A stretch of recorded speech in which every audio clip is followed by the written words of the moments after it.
And what's going to happen? The Turks are going to say, what? Israel, we want you out. Russia, we want you out. You guys aren't supposed to be here. And there's going to be a clash. History does not exactly repeat, but it sure as hell does rhyme. And just as the Russians saved the Jews from the camps, I think the Russians are going to save the Jews from the next Holocaust. The thing is that Israel does have an interest in Syria. On paper, Israel doesn't want terrorists near its southern border. But behind that motivation is an even deeper motivation of the idea of Greater Israel, establishing really an Israeli empire within the Near East so that Israel could take more territory and expand its settlements. Turkey, Israel's next big threat. And I read through most of this article, and it is pretty interesting. They do point to some interesting realities. Recent events in our region, especially in Syria, remind us of an important fact. Turkey is bigger than Turkey. Now, these are the words of Erdogan. This is what Erdogan said on December 18th, 2024, so quite recently, even though technically it was last year. But it says here, recent events in our region. This is what Erdogan said. Turkey is bigger than Turkey. So I'm going to read that again. Recent events in our region, especially in Syria, remind us of an important fact. Turkey is bigger than Turkey. Now, what is Erdogan talking about here? Erdogan is saying Syria is expanding into... Israel is expanding into Syria, and we cannot allow that. Turkey is bigger than Turkey. In other words, we can go beyond our own borders to fight a war. We can leave Turkey. We're not limited to our national borders. We are not limited to just the borders of Turkey. We can leave and go to war and mess the Israelis up. That's what Erdogan is saying. Now, is Erdogan going to launch a full-out war against the Israelis? I have my doubts about that because I think Erdogan is a lot more practical than people think. But I believe Erdogan is doing exactly what Otto von Bismarck did with the Germans. Otto von Bismarck did not exterminate the Poles, but he wanted to. He did ethnic cleansing of the Poles. He ethnically cleansed Polish people. He pushed tens of thousands of Polish people and Jewish people from their homes. So he primed the Germans for what would come later on under the reign of Hitler. And Hitler simply did what Otto von Bismarck said he wanted to do. So Erdogan wants to go to war with Israel, but is he going to do it? And if Erdogan doesn't do it, then someone else will. Another Turkish leader in the future will go to war with Israel. And that leader is going to hold, he is going to have lodged within his heart the same ideology of Erdogan, or at least a very similar ideology to Erdogan, but it'll be that very fervor that Erdogan had, or has, I should say, against Israel. So just as Otto von Bismarck primed Germany for World War I and World War II, I believe Erdogan is priming his country for a major conflict with the Russians and the Israelis. I hope that makes sense. The Nodule report, so it's talking about the Nodule report. The Nodule report came from the Nodule Committee, which was set up by the Israeli government to come up with estimations about issues with the Israeli Defense Forces, and also to come up with observations and concerns regarding Israel's security. And the Nodule Commission, not too long ago, stated that Israel needs to prepare for a possible war with Turkey. So when it talks about the Nodule report, that's what it's referring to. So it says here that the Nodule report is the exception that proves the rule. So far, the change in Israel's approach to Turkey has remained largely under the radar. The political and security establishment in Israel is not interested in irritating the Turkish giant and is careful of its honor. On the Turkish side, however, they are doing the opposite. So it says here that Israel is treading cautiously with Turkey. Israel doesn't want to have a war with Turkey because fighting Turkey is nowhere near the same as fighting Hamas. Turkey is not Hamas. Turkey has an air force. Turkey has tanks. It has drones. It has a very advanced and innovative military industry. It has a very advanced military, and as I've said many times, it is currently the second most armed country in NATO. So fighting Turkey wouldn't be the same as fighting Hamas. It'll be very, very devastating and destructive for Israel to do so. So Israel is treading cautiously. The thing is that Israel does have an interest in Syria. On paper, Israel doesn't want terrorists near its southern border. But behind that motivation is an even deeper motivation of the idea of Greater Israel, establishing really an Israeli empire within the Near East so that Israel could take more territory and expand its settlements. This is what Israel wants to do in Gaza. This is what Israel wants to do in the West Bank. It wants to expand settlements. It wants to do the same thing in Syria, and it has that expansionistic aspiration. Turkey is saying, Israel, tread carefully and do not expand into Syria. Just leave. And Israel doesn't want to do that. And that's why it's afraid of Turkey, because it knows it's in this situation where it doesn't want to anger Turkey, but at the same time it wants to continue a policy that angers Turkey, which is Israeli expansionism into Syria.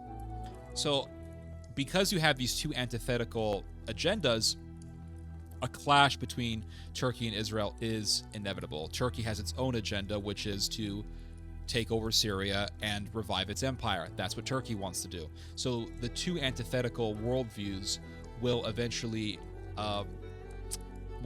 enter a war. They will eventually clash. And the tensions between these two countries are eventually going to exasperate and escalate into a bloody conflict. And the Turks are going to tell the Israelis, okay, you wanted to ethnically cleanse the Palestinians? Well, we are going to genocide you. This is what the Turks are going to tell the Israelis. They're going to tell the Israelis, we're going to do the second Holocaust. You wanted to genocide the Palestinians? Well, here's how that feels. And this is the sort of argumentation that Turkey is going to use. This is the sort of cynical argumentation, I should say, that Turkey is going to use against Israel. And right now, Turkey is saying, and Turkey has been saying, look, there's a genocide going on of Palestinians. We have to stop it. We have to be the saviors of the Palestinians. So in the name of being the savior of Palestine, Turkey is going to have a war with Israel and is eventually going to invade Israel. It's going to be very, very crazy. So it says here that reports in the media surrounding the historic meeting claimed that the two leaders had already set to discuss the signing of a joint defense agreement between Turkey and Syria, including the establishment of 2 Turkish air bases in central Syria. I talked about this some weeks ago. I did a video about it in which I talked about how there was this agreement between Turkey and the Syrian rebels, between HTS, in which the Turks will be allowed to build military bases, specifically air bases, in Syria. So what's that about? That's about reviving the Turkish Empire. So they told the Syrians, okay, we're going to build air bases. And it's not like the Syrians had a choice. Well, there was an agreement. Okay, on paper, there was an agreement. But really, Turkey came in and said, we're calling the shots here. They're the big dog. They're the more powerful country. They don't need permission. They went in there. They helped the rebels overthrow Assad. So they said, okay, we have a right to be here. We helped you. We had the more powerful military. We have a military. You guys don't have a military. You guys are just a bunch of rebels. We are going to call the shots. So the Turks said, okay, we're going to build air bases in Syria now. That's boots on the ground in American terms. In fact, that's what this article says. It says here, so they had an agreement in which Turkey will be building, by which Turkey will be building 2 Turkish air bases in central Syria, and the training, and they will also conduct the training of the Syrian army. In American English, this is called boots on the ground. That's what that is. This is a military deployment. It's a further military deployment because Turkish troops have been in Syria for years now, but they are only further expanding into the country. So you have this revived Turkish empire, and now the Israelis are saying, please, Russia, don't leave. Don't leave, Russia. Be our neighbor. Don't leave. And they go there. The Israelis went to the Americans and they begged the Americans to not push the Russians out of Syria. But I thought the whole thing was about pushing Iran. So Russia is an ally of Iran. Why would you want the Russians there? Because they're still better than the Turks. More civil than the Turks. So this is not looking good for Israel. And Israel keeps doing these decisions that lead it further to its demise. And I know why. I know why Israel does this. I know why. Because they're afraid of the Shiites and they wanted to weaken Iran. And also Israel wants to be the most powerful country in the Middle East. And Turkey is its biggest rival. So now Israel has to deal with another rival. They said, okay, we weakened Iran, we got rid of Assad, we weakened Hezbollah, we crippled Hamas, we bombed the Houthis. Okay, we did all this. We weakened the Shiite power within the Middle East. Now we have this other power to deal with. Now let's deal with Turkey. Let's weaken Turkey. Because Israel wants to be the biggest dog in the neighborhood. That's what this is. It's about power and domination and being an empire. It's about empire. It's about expanding settlements. It's about Jewish supremacy in the Middle East. That's what this is about. That's why you'll see, I saw this picture of a patch on an IDF uniform, and it has a map of Israel, but it's not the traditional map that we see on a conventional map, on a conventional atlas. It's Israel plus a whole bunch of territory from its neighbors, plus a whole bunch of territory in neighboring countries. So it's Greater Israel. So you see this aspiration for Greater Israel. And that's why Bezalel Smotrich in an interview stated what? He said, I want to take territory from my neighbors. I want to take territory from Syria. I want to take territory from Egypt. So there is this aspiration of Israeli empire within the Jewish state. So they crippled the Iranians. They weakened the Iranians. So now the Israelis aren't stupid. They know what they're doing. I'm not saying that it's a good decision. I'm not saying that it's going to lead to them thriving, but I will say that they are doing these decisions with a purpose in mind. There is a reason behind their decision making. And the reasoning is, okay, we got rid of one dog, the Iranians. Now we got to get rid of an even bigger dog, the Turks. So the Israelis, being very calculative, are thinking, okay, the Americans are being softer with the Russians because right now the Russians are in the most advantageous position. Right now, the Russians are winning in Ukraine. So like Trump told Zelensky, you don't have enough cards. You don't have sufficient cards. So the Americans are in a losing position. They are not in the advantageous position. The Russians are in the advantageous position. So the Americans have to kiss up to the Russians. They have to kiss a lot of Russian ass. They have to... They gotta kiss that Russian ass. I don't know what else I don't know how else to put it. They gotta kiss that Russian ass. There's a lot of ass to kiss. Russia's a big country. And Russia got even bigger because now Russia's gonna expand its borders. They're gonna get more territory. They already have that territory, but they want to make it official. So the Americans, being very, very Machiavellian, a lot of American politicians read Machiavelli, being very Machiavellian, are saying, okay, Russia, you win. Oh, you win, Russia. Zelensky, you've been laundering our money long enough. Damn you, Zelensky. Why is America mistreating Zelensky so much? Because Zelensky didn't win.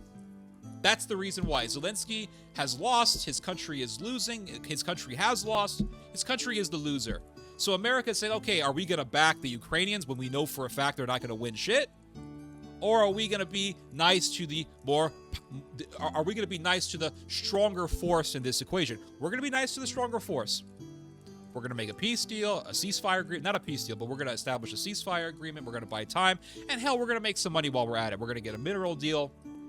We're going to get that lithium. We're going to get that titanium. We're going to get that uranium. We're going to make money. So they're being very, very calculative. So Israel is thinking, okay, the Americans are being soft with the Russians right now. Let's use that to lobby the Americans to not push the Russians out. And then let's use the Russians, because the Russians are the stronger force right now. They just defeated the Ukrainians, which are a major proxy of NATO. So they're winning in this war with NATO. So the Israelis are saying, okay, let's use this strong country, Russia, to push the Turks out or to defend us from the Turks. And the Israelis are hoping that there will be some kind of a clash between the Russians and the Turks, and maybe the Russians can push the Turks out.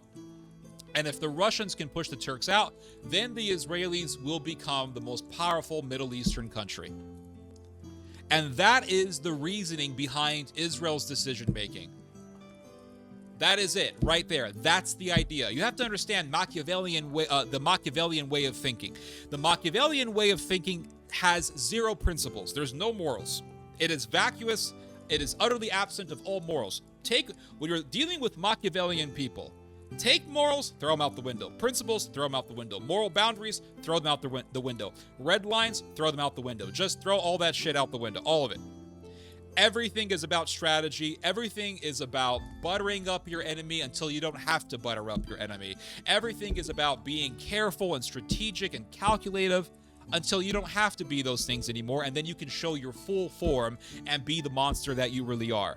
That is Machiavellianism. So if you're losing, be the weakling. Play the weakling. Butter up your enemy. And then once you're the stronger power, once you're in the more advantageous position, then be the monster that you want to be. That is Machiavellianism in a nutshell. That is what's happening. The Europeans are playing a similar game. They're saying, oh, well, right now, America, they're not really helping us out. So what are we going to do? We're going to take advantage of this situation, and we are going to empower our own militaries. And the Germans want to take advantage of the current zeitgeist, which is all against globalism and all for nationalism, to then say, okay, well, let's now further finance our military. Let's make our military more powerful, and perhaps we can lead a German-led pan-European force, which would essentially be the next Reich. And we're going to have another Otto von Bismarck, or worse, we're going to have another Hitler on our hands, and it's going to be very, very ugly. So there's all this sort of Machiavellianism taking place, all this sort of Sun Tzu, I've never read Sun Tzu, but we'll just say Sun Tzu. It's all this Sun Tzu bullshit art of war type stuff happening right now, where it's all just playing the weakling until you don't have to. It's like that scene from Gladiator when the two senators are talking, and there's that one senator who is played by a very good actor, and he says, I have heard of a certain sea snake that lives on the floor of the ocean. And what this sea snake does is it lies on the ground, letting its enemies think that it is harmless, that it is sleeping.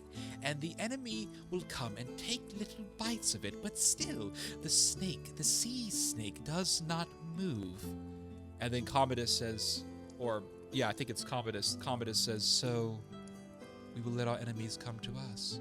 Precisely, my lord. It's all this Machiavellian shit, right? People who are not familiar with this way of thinking, they're the types of guys that get in bar fights. They're the types of guys who say, what? He said, well, I'm gonna pound him. I'm gonna beat him up. But the Machiavellian says, well, this guy's stronger than me, and I'm not gonna mess with him. I'm gonna pretend to be the weakling until I don't have to be the weakling. So it's all... it's all give and take. It's all a tug-of-war game. So the Israelis are very calculative. They're more calculative than people think. So they have a calculation behind their decision-making. But what I am saying is that their decision-making, regardless of their reasoning, is going to lead them to their demise. When they said take Saddam out, they knew damn well that it would lead to a destabilized Middle East. That's what they wanted. They wanted a destabilized Middle East so they can keep their neighbors weak. Keep Syria weak, keep Iraq weak, and it doesn't matter how much destabilization happens around Israel. Israel will always see it as what? An opportunity to take more power. Case in point, Syria. Bashar al-Assad was overthrown because of the revolution that was a cause of the ripple effect, or that was a consequence of the ripple effect that reverberated out of Iraq. And that was the result of removing Saddam Hussein. It's amazing how policies that happened decades ago still affect us, and we still see their effects. And so Israel doesn't care about destabilization, because Israel can just say, okay, Israel's way of thinking is, we're just going to take more power, and that'll keep our enemies weak. That's how they think. So they think that they can always just contain the problem. The problem with this way of thinking is that there's going to come a point where you're going to deal with a monster that you can't contain. You think you can contain this monster, but you will find out that you can't contain it. Case in point, Adolf Hitler. There were all these elites who supported Adolf Hitler, and they wanted him to be the chancellor. They knew that Hitler was a fanatic. They knew that Hitler was an ideologue who talked about fighting Germany's enemies and establishing this German power.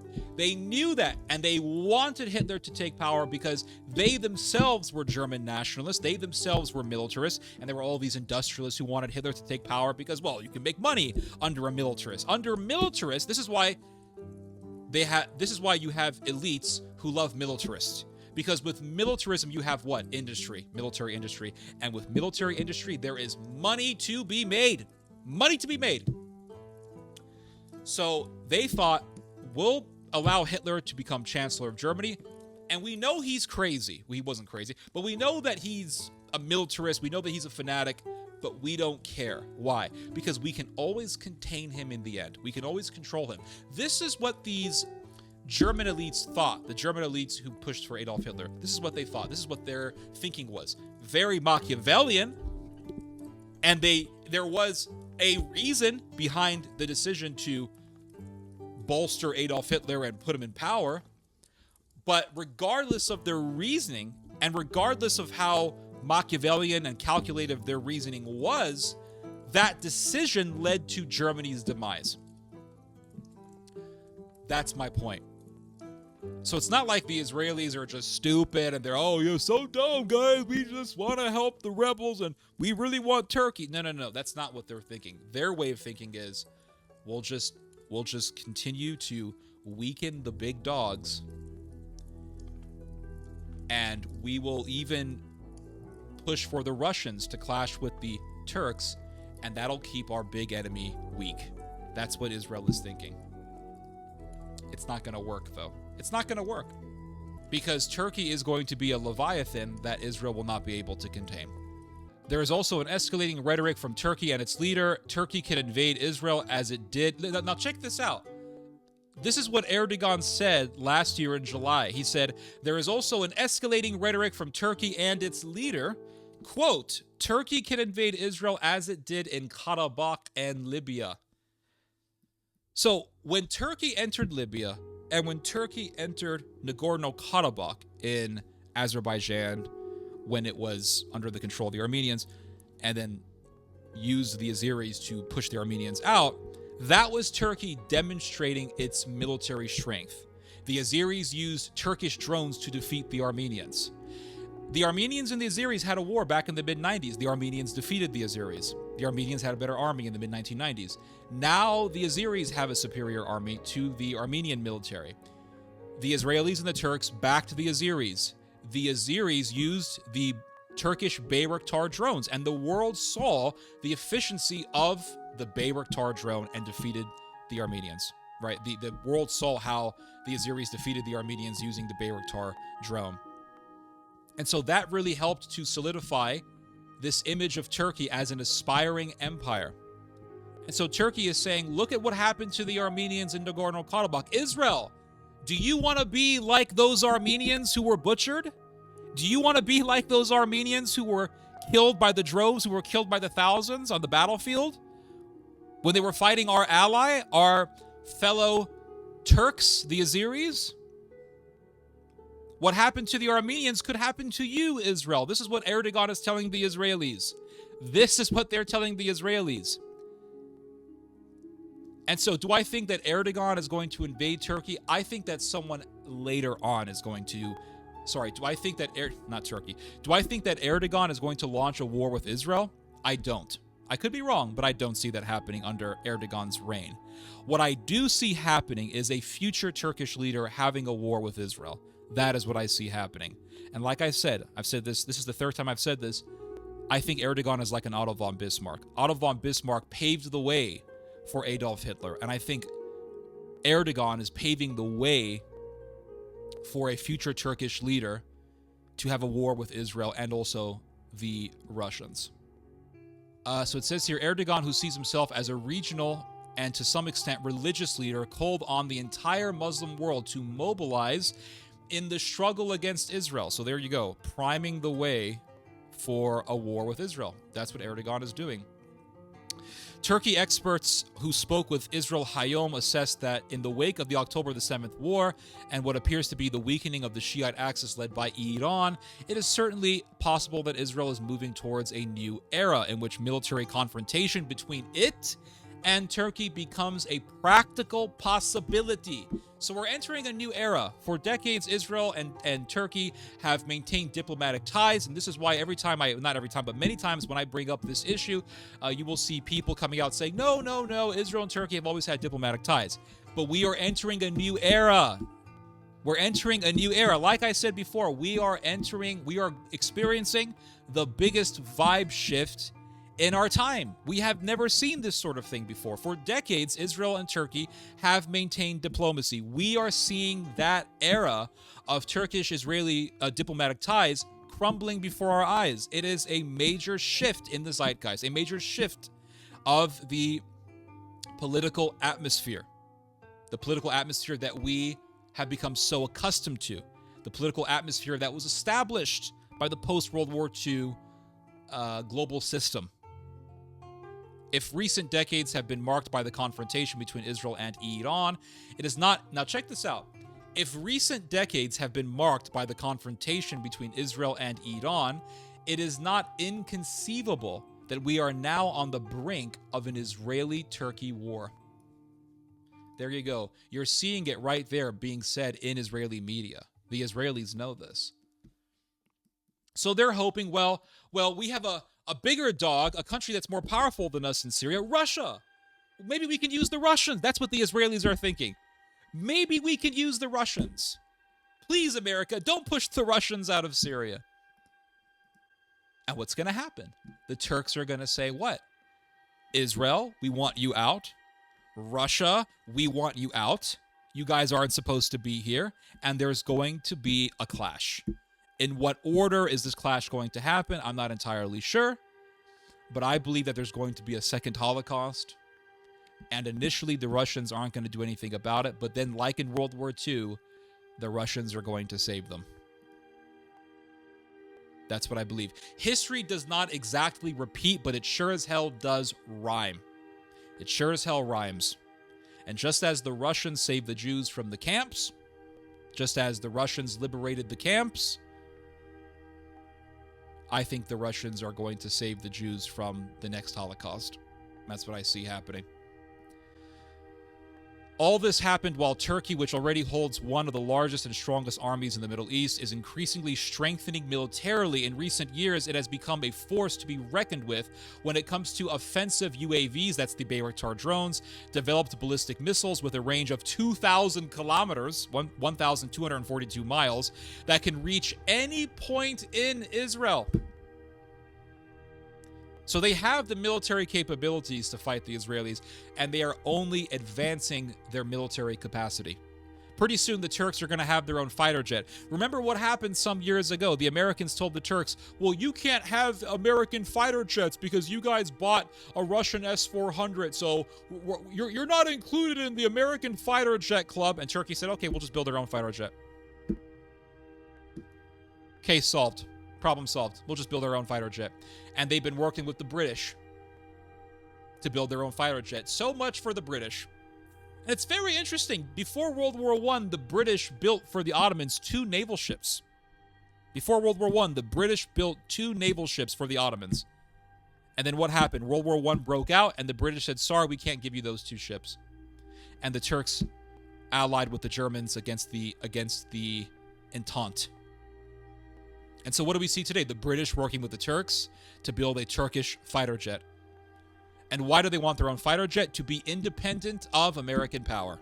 That's what this is. So it is the breakdown of the global world order. Trump is aiding in this breakdown. He is accelerating this breakdown. Erdogan has been working in this breakdown. The Europeans are joining in on this breakdown, talking about being more militarily independent of American power. So the global world order is crumbling. And I've been talking about this for years. And I'm going to keep talking about it. Meanwhile, Turkey supported Azerbaijan militarily, so did Israel, in its war against Armenia in the Nagorno-Karabakh region, invaded Libya as part of the civil war, deepened its control in Cyprus, and effectively established a Turkish army in northern Syria, which fought against the Assad regime until its overthrow. And the other thing also you have to add is, yes, Turkey's deepening control of Cyprus. the Turkish part of Cyprus, that is. And Cyprus is a maritime neighbor of Israel. It's very close to Israel. So it's not just Turkey being next to the Syrian side. Or sorry, it's not just Turkey being next to Israel's southern border with Syria. It's Turkey also being next to Israel in Cyprus. So it looks like Israel is sandwiched in between Turkey. It's sandwiched between Turkey and Cyprus and Turkey and Syria. So things are not looking good at all. Not looking good at all. So the article ends here. This thinker, his name is Karmit Valensi. And Valensi says, Turkey is not Iran. Let's make this visible for you guys. Turkey is not Iran, and Erdogan is not Iranian leader Ali Khamenei. True, Erdogan has Ottoman aspirations, but he is a much more pragmatic player than a fundamentalist who wants to spread the Islamic revolution. I wouldn't rush to position Turkey as Israel's new enemy. There is room for dialogue and cooperation. And that may be true, right? There may be room for dialogue and cooperation with Erdogan, as hostile as he is to Israel. But what I will say is Erdogan is priming the way for a clash between Turkey and Israel. Erdogan is paving the way.